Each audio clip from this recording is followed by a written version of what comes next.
Bismillahirrahmanirrahim. Assalamualaikum warahmatullahi wabarakatuh. Saya Kartius Esos MAP, sarjana sosial pada bidang ilmu administrasi negara, kemudian magister pada bidang ilmu administrasi publik. Saya dosen tetap pada program studi ilmu administrasi publik Fakultas Ilmu Sosial dan Ilmu Politik Universitas Islam Riau sejak 17 atau 18 tahun yang lalu. Salah satu mata kuliah yang diamanahkan oleh program studi kepada saya adalah mata kuliah perbandingan administrasi negara. Dalam struktur kurikulum atau administrasi publik pada Fakultas Ilmu Sosial dan Ilmu Politik Universitas Islam Riau, mata kuliah perbandingan administrasi negara adalah termasuk mata kuliah pokok atau inti, sekaligus mata kuliah wajib dari program studi, di mana mata kuliah ini punya bobot SKS, 3 SKS, diajarkan pada semester 6. Adapun capaian pembelajaran yang diamanahkan atau dibebankan kepada mata kuliah ini oleh program studi administrasi publik Fakultas Ilmu Sosial dan Ilmu Politik meliputi beberapa aspek. Yang pertama adalah aspek sikap, di mana aspek sikap ini adalah menghargai keanekaragaman budaya, pandangan, agama, dan kepercayaan, serta pendapat atau temuan original orang lain. Kemudian keterampilan umum. Mahasiswa diharapkan dapat mengkaji implikasi dari pengembangan atau implementasi ilmu pengetahuan, teknologi yang memperhatikan dan menerapkan nilai-nilai humaniora sesuai dengan keahliannya berdasarkan kaidah, tata cara, etika ilmiah untuk menghasilkan solusi atau gagasan. Capaian pembelajaran lulusan berikutnya adalah keterampilan khusus. Diharapkan lulusan program studi administrasi publik Fakultas Ilmu Sosial dan Ilmu Politik Universitas Islam Riau, di mana mampu memiliki dan mengusulkan ide-ide atau gagasan baru dalam rangka reformasi kebijakan, birokrasi, dan manajemen pelayanan publik. Sedangkan pengetahuan, diharapkan mahasiswa mampu menguasai konsep teoritis administrasi, dalam ini adalah administrasi publik, organisasi publik, birokrasi, kebijakan publik, pelayanan publik, perilaku organisasi, keuangan negara atau keuangan publik, reformasi administrasi, dan governance publik. Ini adalah beberapa capaian lulusan yang diamanahkan kepada mata kuliah perbandingan administrasi negara. Nah, untuk bisa mencapai capaian atau CPL mata kuliah tadi, ada beberapa capaian pembelajaran mata kuliah yang harus diwujudkan dalam pembelajaran mata kuliah ini. Yang pertama, diharapkan mahasiswa mampu memiliki dasar-dasar teoritik, historis, dan tujuan dari studi perbandingan administrasi negara atau administrasi publik. Yang berikutnya adalah mahasiswa diharapkan mampu menerapkan beberapa model atau teori, pendekatan, dan metode dalam menganalisis perbandingan terhadap berbagai sistem birokrasi dan sistem administrasi negara atau praktek penyelenggaraan administrasi negara di beberapa negara. Yang berikutnya adalah mampu menganalisis praktek administrasi negara berdasarkan bentuk negara, sistem pemerintahan, dan lingkungan politik serta faktor yang mempengaruhi keberadaan dari administrasi negara atau administrasi publik tersebut.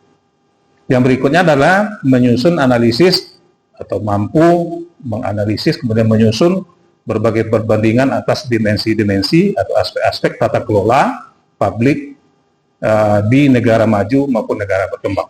Nah, ini beberapa CPNK yang diamanatkan kepada mata kuliah perbandingan administrasi negara. Nah, untuk mencapai bobot CPL dan CPNK tadi, mata kuliah ini dirancang dengan memberikan beberapa materi pembelajaran sebagai berikut.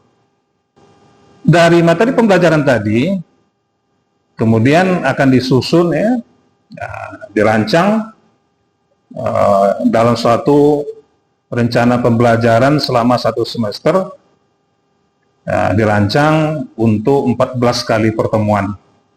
Ya, 14. Di mana metode yang dipakai dalam hal ini ada beberapa metode agar apa yang disampaikan kepada mahasiswa bisa lebih maksimal. Yang pertama adalah mengadakan tatap muka sesuai dengan kebijakan fakultas yang diamanahkan untuk memaksimalkan pertemuan tatap muka di kelas dengan model ceramah, tetapi dengan mengoptimalkan proses interaktif, di mana mahasiswa diberikan kesempatan untuk berinteraksi dengan dosen selama proses pembelajaran berlangsung. Berikutnya, sebagai sebuah proses pembelajaran tentu harus ada evaluasi, di mana evaluasi pembelajaran dalam mata kuliah ini meliputi beberapa komponen, ya, memperhatikan bagaimana interaksi di kelas dalam bentuk partisipasi dari mahasiswa dalam interaksi tersebut, itu diberikan bobot 15%, dan nanti juga akan dilaksanakan kuis, ya, agar tugas-tugas yang dekat ke mahasiswa dipastikan betul-betul dibaca oleh mahasiswa. Kemudian tugas-tugas lain, ya, yang juga terstruktur seperti dari tugas kelompok, diskusi kelompok dengan presentasi, diberikan bobot 20%, dan kemudian sebagai komponen utama adalah ujian tengah semester dan ujian akhir semester yang kemudian diberikan bobot masing-masing adalah 25%. Dari hasil evaluasi komponen-komponen tadi, maka akan dihasilkan peringkat nilai yang kemudian akan menjadi nilai akhir bagi mahasiswa yang bersangkutan. Beberapa referensi yang akan mendukung dalam perkuliahan ini adalah itu referensi yang ditulis oleh penulis atau dosen-dosen yang berasal dari ilmu administrasi negara di Indonesia. Beberapa referensi juga dipakai dari penulis global. Dalam ini adalah para ahli ilmu administrasi publik dari berbagai negara. Pada video pembelajaran selanjutnya, ini adalah salah satu sesi dari perkuliahan dalam mata kuliah Perbankan Administrasi Negara yang membicarakan tentang topik yang berkaitan dengan model-model atau teori dalam studi perbandingan administrasi negara. Sekarang kita mulai dengan berdoa. Mudah-mudahan dengan berdoa semoga kita bisa mencapai ilmu lebih maksimal.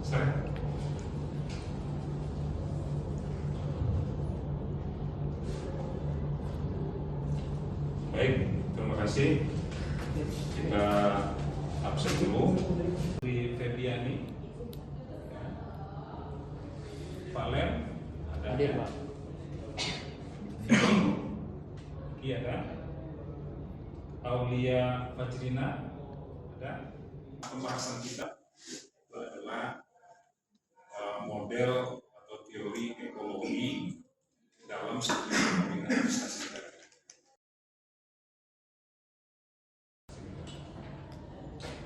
Apa yang ingin kita capai dengan membahas tema ini? Ini perlu Anda perhatikan supaya Anda lebih fokus. Ya. Pertama, diharapkan saudara-saudara itu nanti bisa memahami dan mampu menjelaskan model teknologi yang dikembangkan oleh seorang tokoh yang disebut namanya Fred Weyrich. Kemudian saudara-saudara juga diharapkan mampu menganalisis konteks, artinya praktek administrasi publik yang terjadi di negara kita dengan menggunakan konsep atau model evaluasi. Sehingga dengan demikian nanti Anda bisa memperbandingkan antara bagaimana praktek yang terjadi di negara-negara maju, dan nanti praktek administrasi publik di negara berkembang. Nah, secara khusus tujuan pembelajaran tema ini adalah pertama, mahasiswa itu diharapkan dapat nanti menjelaskan dasar-dasar model ekologi. Jadi apa sih dasar pemikiran? Sehingga kemudian para ahli, terutama ekologi ini, itu mengembangkan teori atau model ekologis ini. Nanti kita jelaskan. Kemudian yang kedua, Anda diharapkan dapat menguraikan konsep masyarakat. Jadi ada model-model masyarakat yang menurut teori ekologi ini yang nantinya akan berpengaruh terhadap praktek praktek administrasi publik di suatu negara atau di suatu wilayah atau kawasan. Kemudian Anda mampu nanti menganalisis ya karakteristik dari apa yang disebut namanya prismatic society. Ya, prismatic society adalah istilah dari masyarakat yang sedang berkembang. Ya. Nah, sehingga nanti dengan menerapkan kerangka model ekologis ini dalam studi administrasi negara, Anda bisa mengkaji kasus-kasus ya perbedaan dari praktek administrasi publik atau administrasi negara yang berlangsung di negara yang sedang berkembang maupun di negara-negara yang sudah maju. Ini ada sebuah buku dari Rantot ya, yang berjudul Comparative Public Administration. Nah, salah satu dari kontennya itu atau daftar isinya itu membahas tentang model Comparative Public Administration. Artikel ini sudah pernah saya sering ada di Google Classroom dan di sarana pembelajaran yang lainnya. Nah, untuk mereview kembali dalam konten tersebut kita sudah membahas ada 6 ya model utama di dalam administrasi perbandingan ini. Yang pertama ada nanti model birokrasi yang Weber. Kemudian ada model Dons model. Kemudian yang ketiga itu ada model ekologi strict. Nah, ini nanti yang pada hari ini akan kita perdalam pembahasannya. Kemudian ada model informasi energi Dorsey. Kemudian ada model Martur. Kemudian ada model administrasi pembangunan atau development administration. Ini adalah satu mata kuliah tersendiri di kita di administrasi pembangunan. Nah, masing-masing model ini itu memiliki pendekatan atau fokus masing-masing. Jadi kalau model Weber dia lebih memperhatikan fenomena-fenomena struktur dan organisasi yang berlangsung dalam proses politik. Kalau model Rick dan Dorsey itu dia lebih menekankan pada bagaimana interaksi administrasi negara atau administrasi publik itu dengan lingkungannya. Nah, ini dari sini Anda sudah mulai bisa membayangkan ya bagaimana menariknya nanti teori ekologis ini dalam mengamati ya peristiwa-peristiwa atau fenomena di dalam proses publik yang ada kaitannya dengan lingkungan di mana administrasi negara atau proses publik itu berada. Kemudian model Matur ya dia lebih fokus pada mengkaji perilaku individu di dalam organisasi birokrasi. Kemudian model pembangunan ini lebih berorientasi bagaimana ya melihat administrasi sebagai alat atau sarana menuju transformasi ke arah masyarakat yang lebih baik yang kita sebut namanya proses pembangunan. Kita coba memperdalam teori salah satu model yang tadi dikatakan sebagai model-model utama dalam administrasi negara. Salah satu model itu adalah model ekologi yang tadi sudah saya katakan dikembangkan oleh seorang ahli administrasi publik namanya Fred Werricks. Jadi beliau ini adalah ahli dalam administrasi publik dari lingkungan politik yang banyak menekuni studi komparatif di dalam konteks administrasi publik. Dia dikenal sebagai pelopor dalam pendekatan ekologis dalam memahami dinamika administrasi negara atau administrasi publik. Nah, kontribusi dia pertama itu ada 2 dalam konteks administrasi negara atau administrasi publik. Yang pertama dia itu melahirkan konsep ekologi. Jadi konsep ekologi dalam administrasi publik. Yang kedua itu dia melahirkan apa yang nantinya dikenal dengan prismatic society. Nah, kedua konsep ini yang kemudian dijadikan sebagai alat analisis yang cukup menarik ya untuk melihat berbagai fenomena yang terjadi dalam administrasi publik. Maka kemudian kita akan lebih sensitif, lebih peka, lebih mudah dalam memahami perkembangan atau kejadian-kejadian yang ada di sekitar kita yang berkaitan dengan administrasi publik. Kita teruskan. Coba kita sedikit refleksi. Refleksi sini ada banyak pertanyaan yang ditujukan kepada administrasi negara. Nah, beberapa dari pertanyaan ini saya coba rangkum sedikit. Mengapa sih ada perbedaan? mengapa ada perbedaan dalam praktek atau penyelenggaraan administrasi negara di masing-masing negara atau di masing-masing kawasan. Itu fenomena, ya. Kenapa administrasi negara di Malaysia itu berbeda dengan administrasi negara di Indonesia? Mengapa administrasi negara di kawasan ASEAN itu berbeda dengan kawasan Asia Timur? Dalam banyak aspek, dalam banyak prinsip-prinsip pelaksanaannya itu banyak perbedaan. Mengapa kemudian berbeda ya antara administrasi publik atau administrasi negara di negara yang sudah maju dengan negara yang masih sedang berkembang atau dalam proses pembangunan? Kemudian mengapa ada perbedaan ya, antara administrasi publik yang berlangsung di Amerika sana dengan di Eropa atau dengan di Amerika Latin? Nah, ini adalah pertanyaan mengapa ini ya terjadi perbedaan.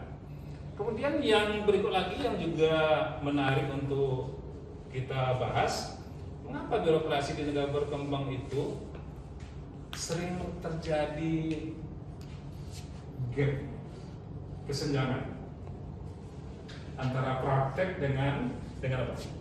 Antara aturan, regulasi, teori dengan praktek di lapangan.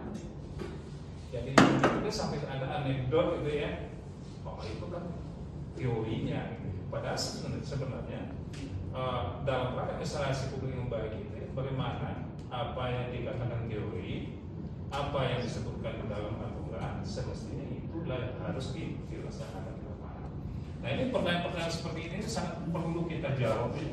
Sehingga dengan menemukan berbagai kesenjangan tadi itu banyak wilayah-wilayah riset atau wilayah-wilayah penelitian yang memang sangat mungkin untuk dilakukan kajian oleh para pemerhati, terutama mahasiswa administrasi publik seperti yang tadi. Kemudian yang ketiga, bagaimana peran budaya lokal? Nah, jadi unsur-unsur lokal, dimensi-dimensi lokalitas, dimensi-dimensi unik dari administrasi negara yang bersangkutan itu, bagaimana pengaruhnya dalam memperkuat atau menghambat ya, reformasi birokrasi.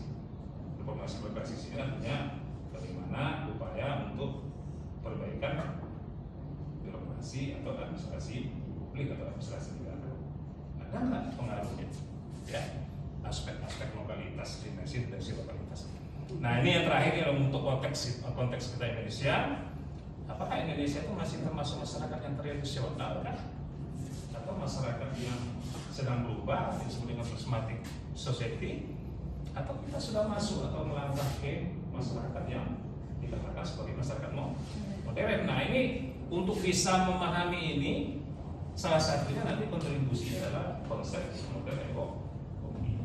Jadi kira-kira ada pertanyaan sampai di situ? Silakan, sudah. Silakan. Ada pertanyaan? Saya Pak. Ya, baik, silakan. Nani, pertanyaannya apa? Baik, saya bertanya apa risiko jika pemerintah mengabaikan konteks sosial budaya lokal dalam merancang reformasi administrasi? Ya. Apa resiko? Iya, resiko Dari? pemerintah mengabaikan Pak Ya. konteks sosial. Ya, jadi kalau pemerintah tidak memperhatikan ya dimensi-dimensi budaya, dimensi lokalitas dalam rangka merancang administrasi publik, administrasi negara atau birokrasi ke arah yang lebih baik, apa resikonya?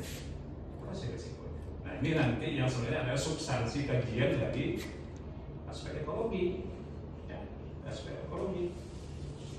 Mungkin nanti dalam penjabaran berikutnya akan terjawab ya nanti, tapi secara umum ya, bahwa di awal-awal populer saya sudah pernah menyampaikan bahwa banyak sekali variabel, faktor-faktor, unsur-unsur yang mempengaruhi perkembangan administrasi negara.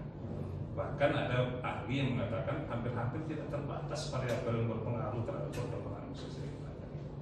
Sehingga kalau kemudian faktor-faktor yang banyak tadi itu diabaikan, tidak diperhatikan, bisa jadi upaya-upaya pemerintah ke arah reformasi birokrasi itu akan mengalami kegagalan. Nah, itu resiko yang paling besarnya ya resiko ekstrimnya, atau minimal akan terjadi berbagai gangguan ya, dalam rangka upaya mencapai ke arah administrasi negara yang lebih baik. Itu salah satu ya. Nanti kita lihat nanti dalam pemaparan berikutnya, mudah-mudahan nanti akan terjawab. Baik saudara, ada pertanyaan? Dari perspektif ekologis dari revisi, kenapa model birokrasi wildlife ini tuh kayak sulit diimplementasikan kayak di negara-negara kayak Indonesia? Ya, baik. Jadi ini pertanyaan Laura ini pertanyaan yang lumayan rumit ya untuk dijawab ya.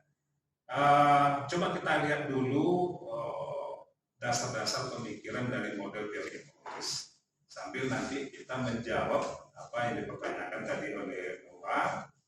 Mengapa sih prinsip-prinsip birokrasi Weberian itu tidak sepenuhnya bisa terlaksana? Kenapa? Karena kalau kita berbicara tentang birokrasi Weberian itu kan ada prinsip-prinsip khusus yang memang dituntut supaya birokrasi model Weber itu bisa terlaksana secara maksimal. Ada tuntutannya, ada prinsip-prinsip. Nah, seringkali juga di negara-negara yang tertentu prinsip yang dituntut oleh birokrasi model Weber itu tidak terpenuhi. Nah, ketika sebuah sebuah prinsip yang dibutuhkan agar bisa terlaksananya sebuah prinsip model birokrasi Weber itu bisa terlaksana secara baik, itu otomatis nanti akan memungkinkan. Coba kita lihat dasar pemikiran ya ini yang coba dibangun oleh Rick sehingga kemudian dia menghasilkan model atau teori ekologis ini. Ini sama-sama kita perhatikan. Pertama, ya, yang disebut nama dasar pemikiran itu adalah kenapa sih harus kita kaji masalah ekologi dan obsesi publik? Kenapa harus kita kaji? Nah, jadi dalam pemikiran ini sama-sama kita, karena namanya model itu kan menjadi patron bagi kita, jadi menjadi dasar bagi kita. Yang namanya model itu ya bisa kita tolak, bisa kita terima. Tapi coba sama-sama kita kaji. Pertama, ya, kata Everett itu dia mencoba melihat bahwa administrasi publik itu atau administrasi negara itu tidak dapat dipahami secara terpisah dari lingkungan sosial, budaya, ekonomi, dan unsur-unsur lain politik, ideologi. Ya, tidak bisa. Sehingga nanti ini salah satu menjawab apa tadi. Sementara kalau birokrasi Weber itu dia menuntut lingkungan yang sempurna, ya, lingkungan yang sempurna. Sementara faktor-faktor sosial itu belum tentu sama atau cocok dengan tuntutan dari birokrasi Weberian tadi itu. Sehingga kemudian apabila ada ketidakcocokan antara tuntutan, ya, dengan apa yang terjadi dalam masyarakat itu kondisi ideal yang dituntut oleh birokrasi itu tidak bisa dipenuhi. Kemudian yang kedua, dasar pemikirannya teori ekologi ini, setiap sistem administrasi negara itu dia pasti berkembang, hidup, tumbuh di dalam konteks lingkungan di mana dia berada. Jadi kalau Anda mau memperhatikan koperasi, gitu ya, sama-sama koperasi, prinsipnya sama, tapi ketika prinsip yang sama itu dilaksanakan di lingkungan yang berbeda, maka akan tumbuh koperasi yang berbeda. Jadi tidak bisa. Ya, kalau dalam konteks ini apa yang terjadi di negara maju itu belum tentu bisa kita impor secara utuh untuk bisa kita laksanakan di negara berkembang. Karena tadi lingkungannya boleh jadi berbeda. Nah, ini supaya membangun daya kritis kita terhadap teori-teori. Salah satu contohnya kita mengenai teori good governance. Ya, good governance kita ada 3 pilar yang harus ada ya, untuk supaya bisa berdirinya apa yang sebenarnya prinsip good governance. Ada unsur negara, ada unsur swasta, ada unsur civil society. Nah, ketika unsur ini itu berbeda. Negara di negara maju itu berbeda tata kelola. Swasta di negara maju itu berbeda dengan kondisi swasta yang ada di negara berkembang. Civil society di negara-negara yang sudah maju itu berbeda pendekatannya, filosofisnya dengan apa yang kita sebut dengan civil society yang ada di negara berkembang. Sehingga belum tentu ya, good governance itu berlangsung baik di satu negara, belum tentu serta-merta dia bisa dilaksanakan secara maksimal di negara yang berbeda. Sehingga makanya kemudian dengan menghadapi prinsip-prinsip ekologi ini, kita harus selalu siap, harus selalu kritis ketika kita menerima unsur-unsur lain, ketika harus dilaksanakan di dalam administrasi negara kita sendiri. Jadi ada aspek-aspek yang mungkin perlu diadaptasi. Kalau adaptasi ya, adaptasi itu ketika kita mau melaksanakan sesuatu ya harus disesuaikan dulu prinsip itu dengan kondisi yang ada di kita. Kita boleh mau mencoba menggunakan sebuah prinsip, tapi harus dipertimbangkan kondisi atau wadah di mana prinsip itu akan dilaksanakan itu mendukung atau tidak. Ini yang disebut nanti faktor-faktor sosial, ekonomi, politik yang di dalam konsep ekologi ini dikatakan sebagai unsur-unsur yang mempengaruhi berkembangnya administrasi negara.